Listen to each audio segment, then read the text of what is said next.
안녕하세요. 어느덧 4월달도 이제 중순에 접어들었습니다. 아, 참으로 좋은 계절인데 같이 공유하지 못하는 안타까움이 있습니다. 어제 그제 이틀 동안 이제 사전 선거를 저는 끝내고 어, 집에서 좀 있다가 여러분들의 강의 준비를 위해서 오늘 또 사무실에 출근했습니다.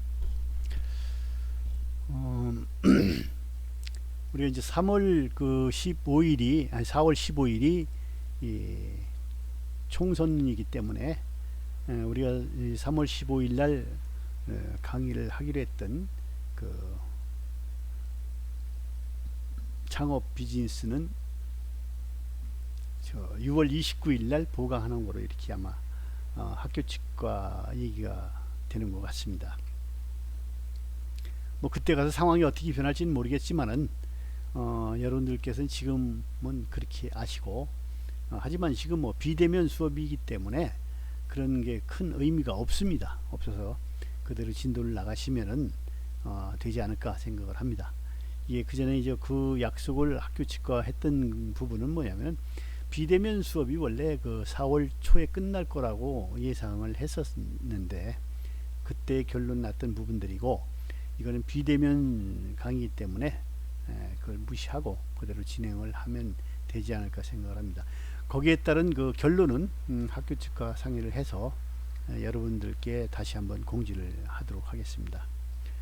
그리고 지금까지 이제 출결사항이 그 좋지 않으신 그 분들은 조만간에 속히 그 진도를 나가셔서 나중에 학점 받는데 문제가 없도록 이렇게 좀 조치를 취해줬으면 좋겠습니다. 우리가 일생을 살아가면서 좋은 점도 있고 나쁜 점도 있고 또 장점이로만 알았던 부분들이 단점으로 다가오는 경우도 있고 또 쓸모없는 단점인 줄 알았더니 그것이 장점이 되는 경우도 있고 그렇죠. 이 고사성어에 우리가 세옹지마라고 있어요. 잘못된 것이 꼭 잘못된 것이 아니고 그로 인해서 나중에 더 큰 화를 면할 수 있는 부분들도 있습니다. 지금 코비드 19 이 자체도 우리가 많이 불편하고 하더라도 이 다음에 어떻게 보면 저 한 차원 더 높게 갈 수 있는 계기점이 되지 않나 이런 생각을 합니다. 그리고 또 한편으로는 전 지구적인 입장에서 볼 때 지금까지는 이 고도의 성장과 효율성을 무한한 그 가치로 알고 달려왔습니다. 그러면서 중국을 비롯해서 전 세계가 생산 공장처럼 공해를 많이 배출시키고 이렇게 좀 숨차오르게 달려왔습니다. 그래서 지금 요즘 보면은 이 시기에 예전에는 미세먼지도 많았고 황사도 좀 많았는데 올해는 그게 좀 상당히 그 빈도수도 줄어들었고 또 이 그 질도 많이 개선된 것 같아요. 그래서 중국의 제조업이 멈추다 보니까 우리나라의 하늘은 좀 맑아졌다 이런 긍정적인 면도 좀 봤으면 하는 그런 생각입니다. 또 한편으로는 지구가 지금까지 이 공해로 몸살을 앓아왔는데 잠시 큰 그 쉼호흡을 하는 그런 그 시간이 아닌가 이런 생각도 여겨봅니다. 그래서 우리는 때로는 우리가 보잘것없는 아주 작은 존재로 인식을 하다가도 또 어느 때는 사람이 곧 우주다 이런 생각도 하잖아요. 생각은 무한대로 넓습니다. 그렇지만 현실을 극복해 나가는 데 있어서 다수의 불편함과 다수의 약점을 우리는 잘 극복해서 강점으로 승화시키는 그런 지혜를 가져볼 때라고 생각을 합니다. 이번 시간에는 여기 자금 쪽에 우리가 창업을 하려면 돈이 있어야 되겠죠. 그래서 자금 조달하는 자금 조달의 성격과 또 방법, 또 운영 계획, 그리고 또 지원 제도, 목적과 효과, 또 창업 지원 제도의 주요 내용에 대해서 살펴보는 그런 시간을 갖도록 하겠습니다. 다음은 두 번째로 갈까요? 창업 자금 조달인데 첫 번째로 이제 창업 자금의 조달 성격입니다. 창업 자금 조달의 중요성은 창업 성공과 실패의 아주 중요한 결정적인 요소입니다.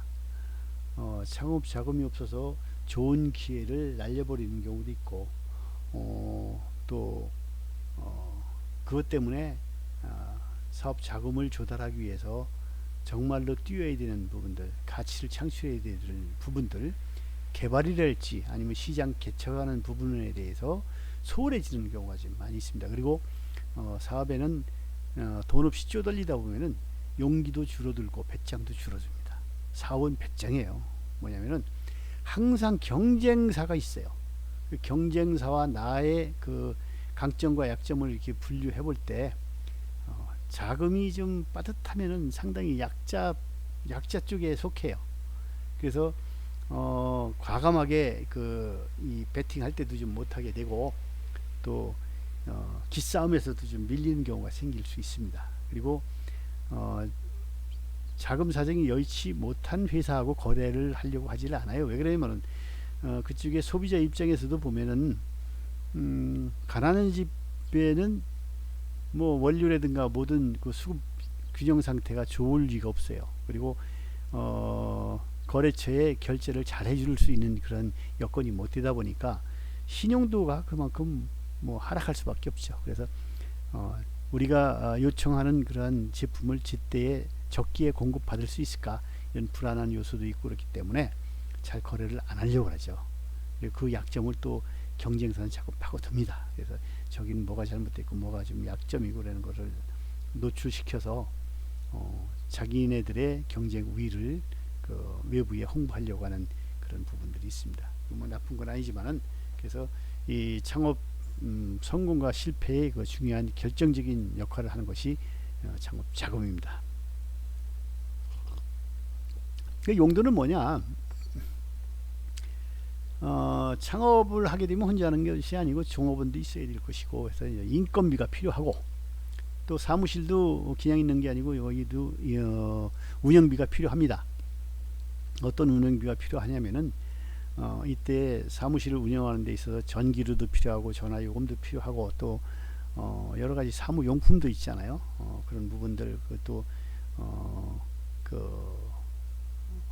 그 팀원들이 나오면 거기에 따른 소비하는 소비재들, 그런 부분들이 있죠. 그리고 연구개발 자재, 연구개발 자재에는 어떤 소재도 있겠지만은 설비도 필요해요. 그런 부분에 그런 걸 구입하는 거, 그런 부분이 여기에 속합니다. 그리고 생존과 사업 아이템 개발을 위한 최소한의 경비가 필요한 게 창업 자금입니다. 창업 자금은 업종에 따라서 좀 다소 차이가 있겠지만은 운영하는데 최소한의 경비입니다. 최소한의 경비. 처음부터 뭐 넘쳐나는 사업 자금을 가지고 하는 경우는 없고, 그렇게 했을 경우에 실패하는 경우도 더 많습니다. 왜? 절박하지 않기 때문에. 뭐든지 절박해야 자기의 역량을 최대로 발휘할 수 있는 그런 경우가 생기겠죠. 창업 자금의 종류는 뭐냐? 여기에는 이제 시설 자금이 있고, 또 시설 자금이라는 거는 사업장 확보 비용, 또 여기 비품 구입 비용, 요건 이제 제조업 창업의 경우입니다. 제조업일 경우에 제품 생산에 필요한 생산 시설비를 구입을 한다. 그리고 원료도 또 구입을 해야 되겠죠. 이런 부분이 이제 시설 자금 이쪽에 속하고, 또 운전 자금은 사업을 개시한 후 물건을 팔아서 현금이 들어올 때까지 회사의 운영에 필요한 재료비, 인건비, 일반 경비를 우리가 운전 자금이라고 얘기합니다. 운전 자금이 부족해서 대출을 받고 뭐 이런 경우도 좀 많이 있죠. 시설 자금은 대체적으로 지원하는 시스템이 좀 많이 있습니다. 왜? 시설 자금은 기계를 도입한다랄지 아니면은 실험 기자재를 설비를 채택할 때, 이럴 때는 이제 은행이라든가 이런 데서 리스 자금도 좀 상당히 많고, 담보 물건이 되기 때문에, 또 늘리기 위해서 하는 거기 때문에, 이런 시설 자금은 우리가 이제 지원하는 채널이 상당히 많은데, 운전 자금은 그렇지 못해요. 뭐 일반 경비 또 인건비 이런 걸 주기 위해서 저 돈을 꼬을 수도 없는 것이고, 재료비 이런 건 뭐 외상하는 거 이외에는 딴 방법이 없어요. 근데 외상을 하게 되면은 그만큼 거기도 이자 비용이 있기 때문에 더 비싸게 살 수밖에 없죠. 그 회사의 그 경쟁력인 뭐냐 하라고 대답하라고 하면은 그 회사의 결제 능력이라고 봅니다. 결제를 잘해주는 회사는 그래도 잘 되는 회사예요.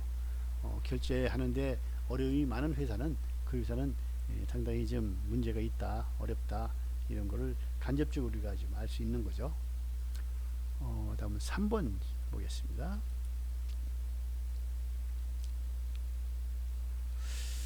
사업 자금의 조달 원천별 특징인데, 이 본인 투자 자금일 경우에 가장 기본적인 원천이고, 또 기업주가 조달 가능한 자금이 어느 정도인가에 따라서 결정이 됩니다. 외부 자본은, 외부 영입 자금은 뭐냐면 동업자가 하는 것, 또 엔젤 투자자. 이 동업자가 하는 경우는 자금 동원에 이용이 되고, 또 경영상 시너지 효과를 발휘할 수가 있어요. 혼자 하는데 벅차가지고 이제 한 사람 더 끌어들여서 나의 약점, 단점을 보완하는 경우가 있죠. 근데 이럴 때는 나중에 또 이 계산이 좀 복잡해지는 경우가 많이 있습니다. 그래서 이익이 나든 적자를 보든 간에 좋은 의미로 끝나는 경우가 별로 없습니다. 엔젤 창업 투자금이 창업 후 자금이 곤란한 시기에 투자하는 경우가 있습니다. 그리고 벤처 캐피탈보다 위험 요소가 좀 높고, 또 높은 반면에 또 이익률도 하이 리턴, 이거 이익률도 좀 높습니다. 자본뿐만이 아니라 경영과 판매에서도 역할을 수행하는 게 이제 엔젤 투자자입니다. 엔젤 그대로 뭐 천사의 투자자라고 얘기할 수가 있겠죠. 그리고 이제 정부 재정 자금이 있는데, 이건 주로 기간이 장기이면서 금리가 낮습니다. 정부 투자 기금 뭐 이런 부분들이 중소기업 뭐 진흥법에 의하면은 거기 중소기업을 창업할 때 지원되는 경우가 상당히 많습니다.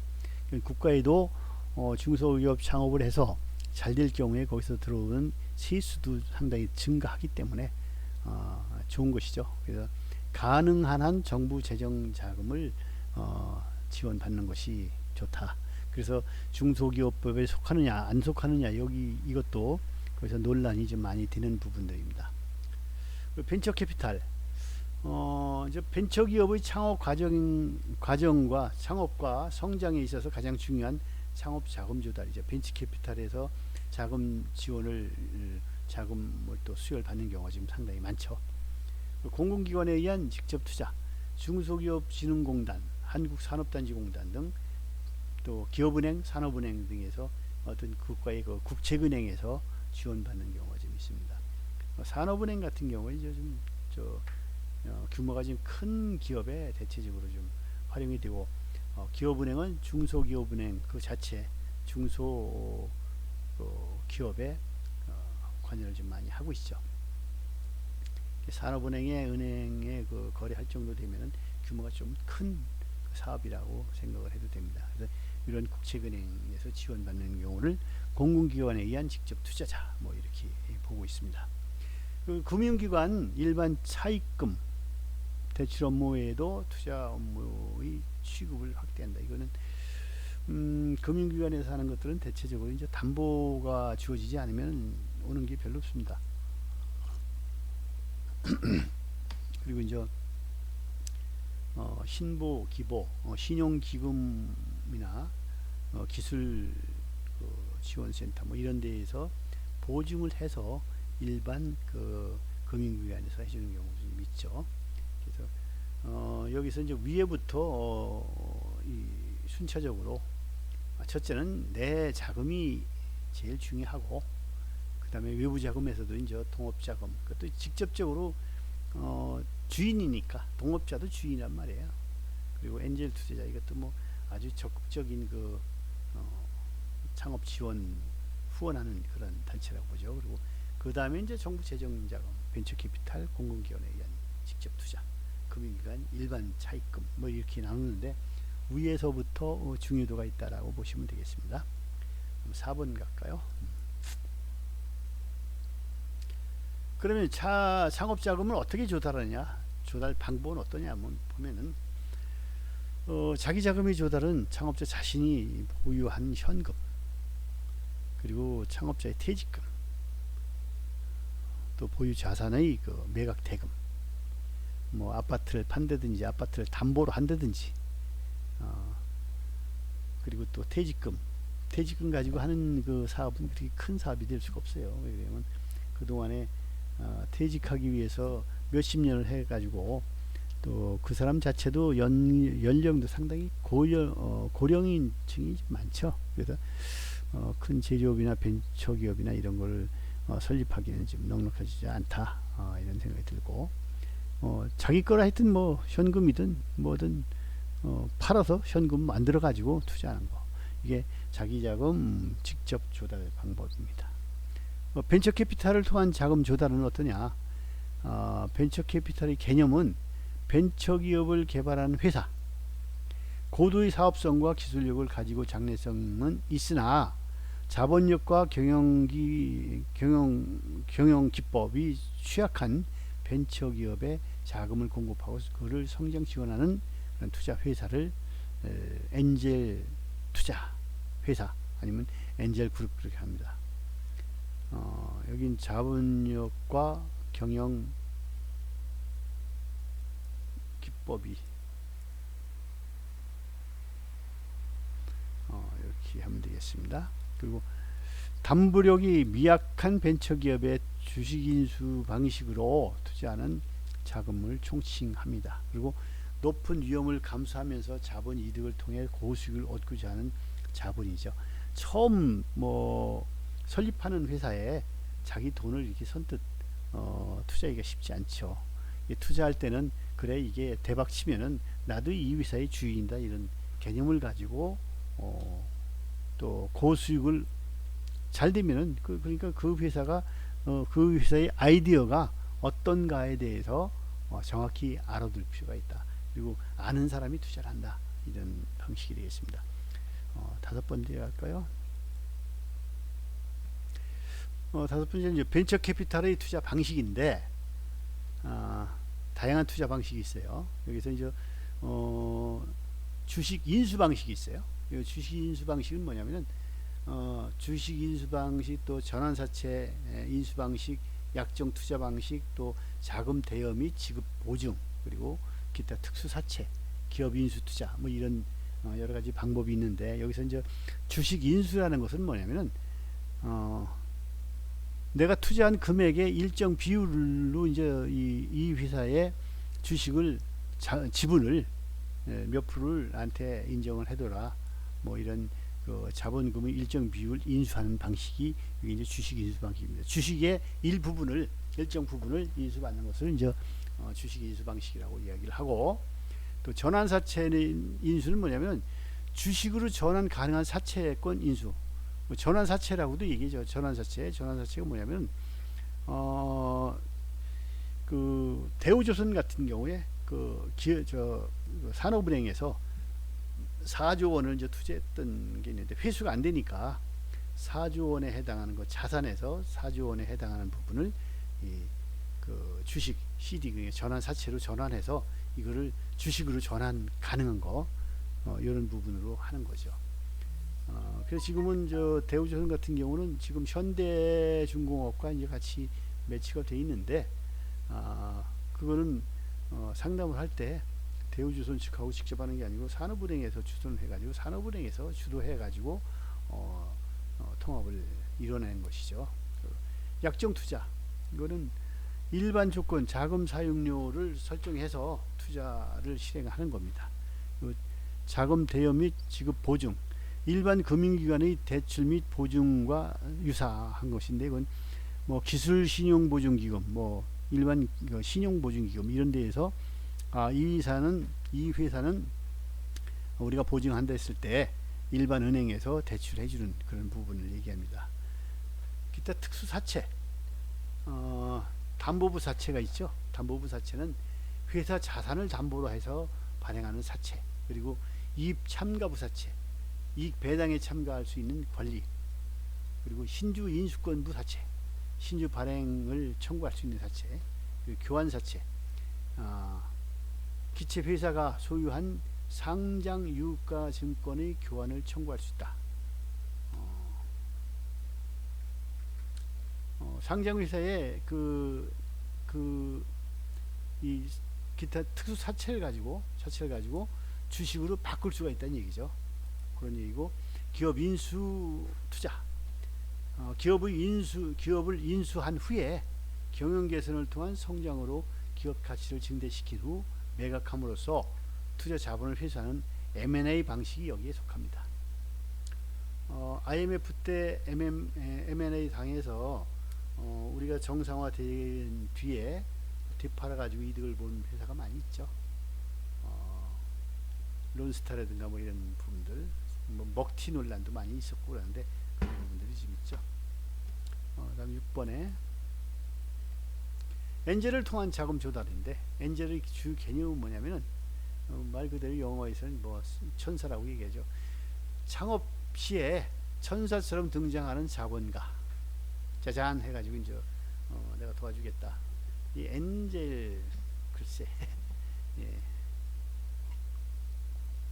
대개 사업가 또는 기술기업 임원으로 성공한 사람이 하는 경우가 많아요.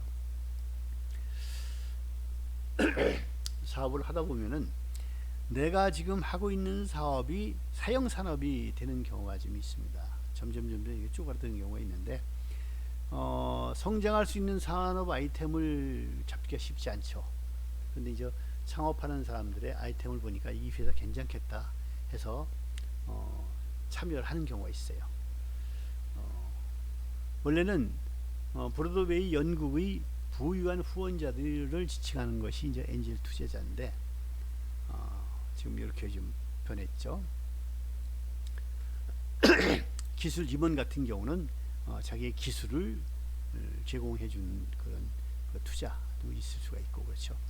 미국의 경우에 1997년 기준으로 엔젤 투자자는 대략 25만 명 정도로 추정을 합니다. 이들은 약 200억 불 정도의 투자하고 있다고 알려져 있습니다. 200억 불이면 우리나라 돈으로 뭐 2조인가요? 2조가 넘죠. 200억. 100억이면은 뭐 1000억, 100억 불이면 1억 불이면 1000억이라고 보고, 또 10억 불이면은 1조라고 보고, 또 20조에 되겠네. 20조 정도에 투자하고 있다고 알려져 있다 이거죠. 그 엔젤의 종류는 리드 엔젤이 있고 서포트 엔젤이 있는데, 리드 엔젤은 앞에서 끌고 나가는 거죠. 자금 지원에 주도적 역할을 하고 투자한 벤처기업의 경영에도 참가하는 거, 리드. 앞에서 끌고 나가는 정도의 리드하는 그런 엔젤 투자자가 있고, 서포트 엔젤은 도와주는 거죠.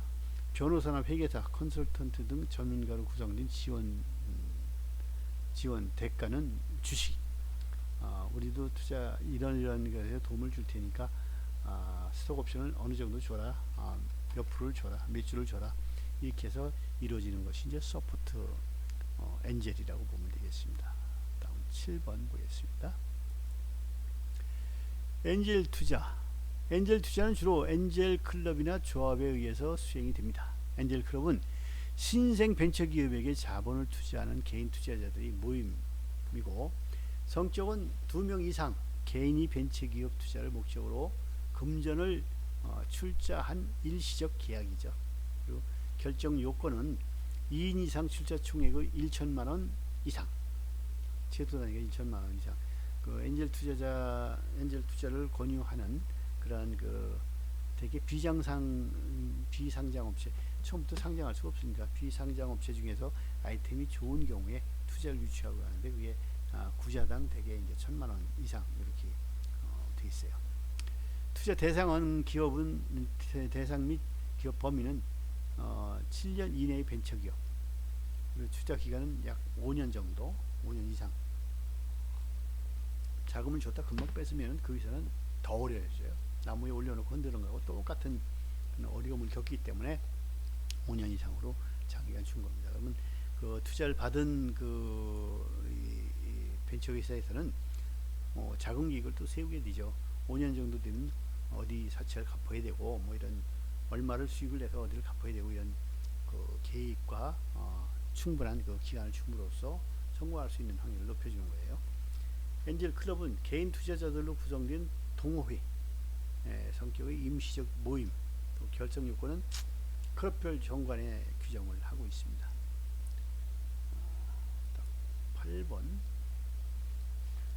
그럼 엔젤과 벤처 캐피탈의 차이점을 여기서 얘기했는데, 투자 단계는 대개 엔젤은 초기 단계, 그리고 벤처 캐피탈은 성장 단계를 선호를 해요.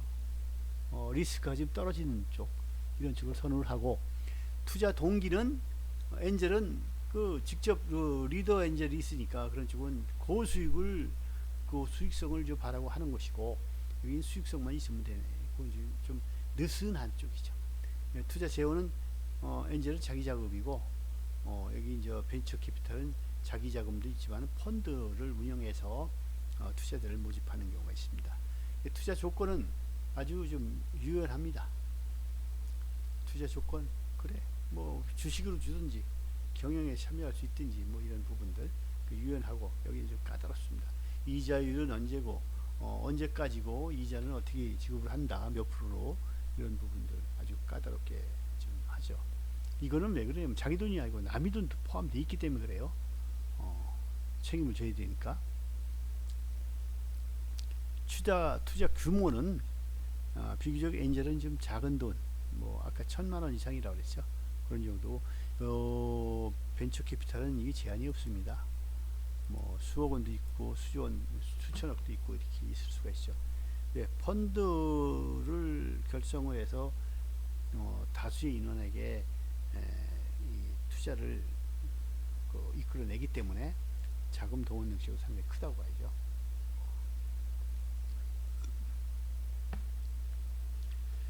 투자 관리는 여기 엔젤은 관여를 하지 않고 자문만 해요.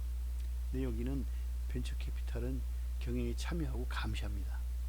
아까도 얘기했지만 자기 자본이 아니고 펀드나 이런 여러 사람의 돈을 모아가지고 투자하는 거기 때문에 책임 관계에 있어서, 책임 소재에 있어서 이렇게 해야 됩니다.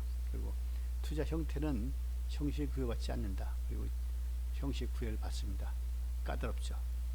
찾는 방법은 개인적 채널을 통해서 엔젤은 하고, 여기는 뭐 이 벤처 캐피탈 치면 뭐 금방 찾기가 좀 쉽죠. 대신 경영권에도 올리브 관여를 하기 때문에 다량으로 좀 많이 있습니다.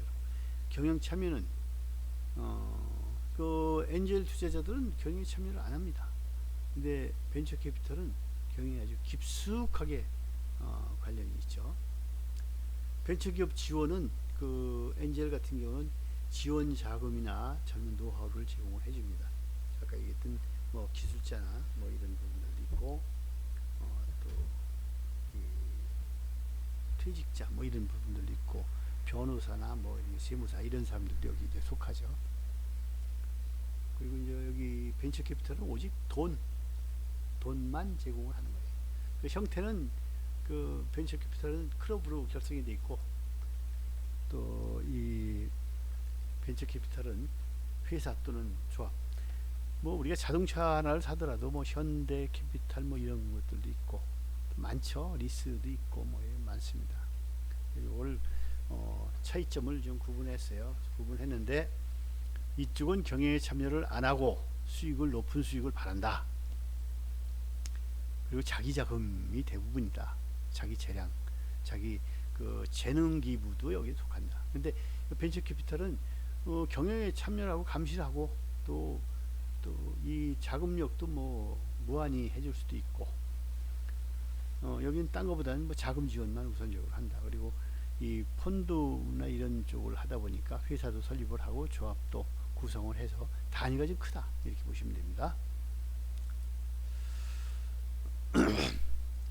인터넷을 통한 직접 공모 자금 조달, 요거는 사실 좀 어려워요. 그러면 옛날에는 그렇게 어렵지가 않았는데, 요즘은 뭐냐면 사기당하는 경우가 많잖아요. 사기당하는 경우가 많기 때문에 하려고 하나고, 또 누구를 알고 어떻게 투자를 하겠습니까? 그래서 요거는 좀 이런 방법도 있긴 한데 좀 상당히 힘들다. 요거는 좀 알아두실 필요가 있습니다. 증권회사의 도움 없이 일반 투자자들을 대상으로 인터넷을 통해 주식을 공모하는 것. 뭐 잘못하면 사기 당하기 딱 좋습니다. 증권회사의 신주 발행 절차와 주식 대금에 관한 업무를 의뢰하지 않고 자기 회사 홈페이지나 매스컴을 통해서 투자자를 모집한다는 광고를 한 후에 투자자들로부터 직접 무통장 입금을 받는 증권을 교부하는 것. 이것도 사실은 좀 어렵죠. 1998년 8월 골드뱅크에서 처음 실시를 했습니다.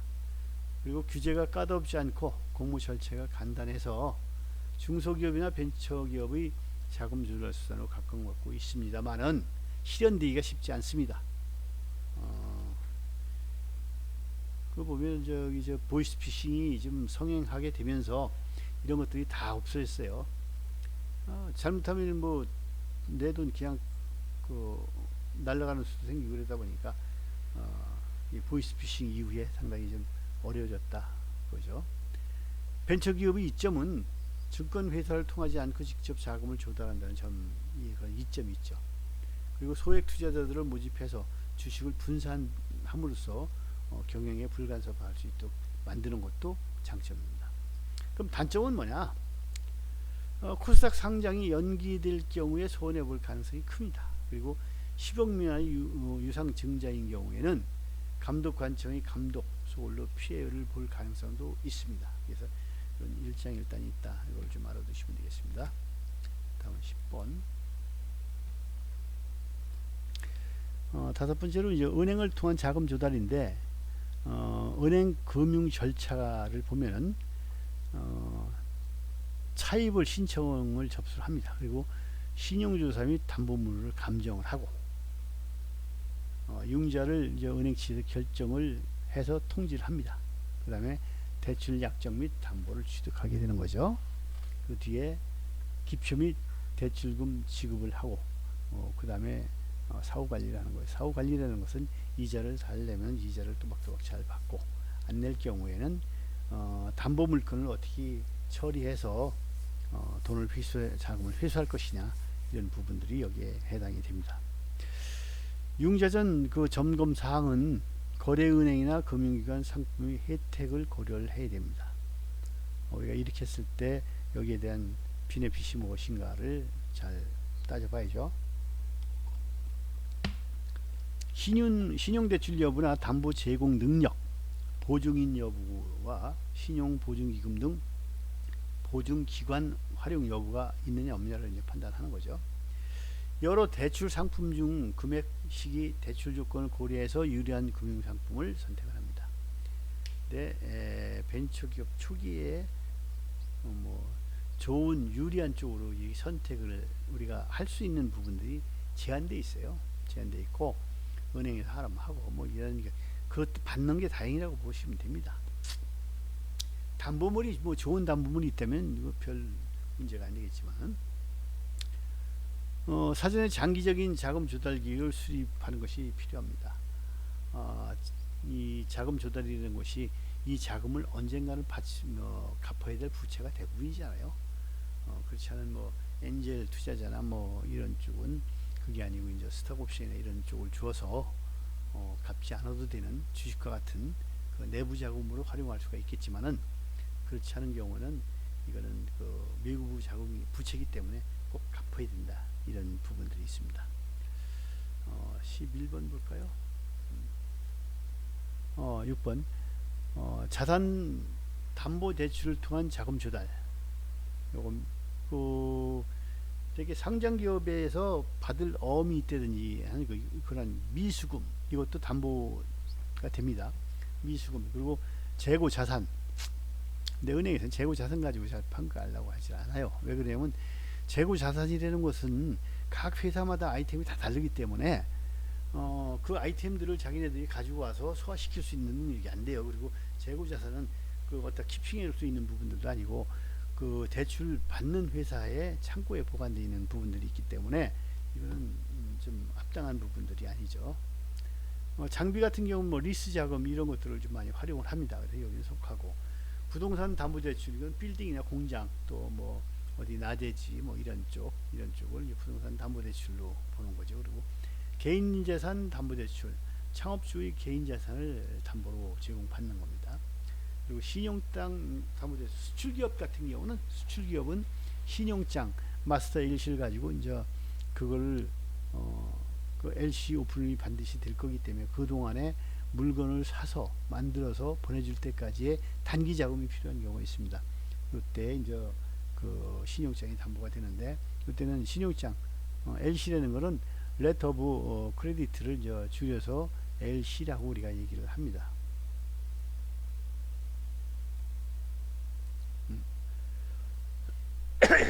이건 뭐 외국으로부터 상품을 수입할 때 회사의 거래은행이 그 회사의 신용을 보증해 주는 증서입니다. 요거는 왜 LC 개설이 중요하냐 하면은 물건을 파는 사람 입장에서 물건을 보내가지고 자금 회수가 될지 안 될지 이게 불투명하고 물건을 사는 쪽에서는 내가 돈을 줬는데 물건을 제대로 된 물건을 받을지 이게 불투명하단 말이에요. 그런 중간에서 은행에서 이제 그 매개체 역할 그리고 신용 역할을 담당해 주는 거예요. 그것을 요 LC도 그 LC S사이트가 있어요. S사이트는 그 신용장을 주는 즉시 은행에서는 돈을 내줘야 되는 이런 것을 얘기합니다. 정부 담보대출 이거는 뭐 신용보증기금이나 기술보증기금 해가지고 신보 기보 얘기를 하죠. 그래서 정부의 보증하에 대출되는 부분을 우리가 이제 정부 담보대출이라고 얘기를 합니다. 12번째 이거는 이제 다음 시간에 잠깐 하기로 하죠.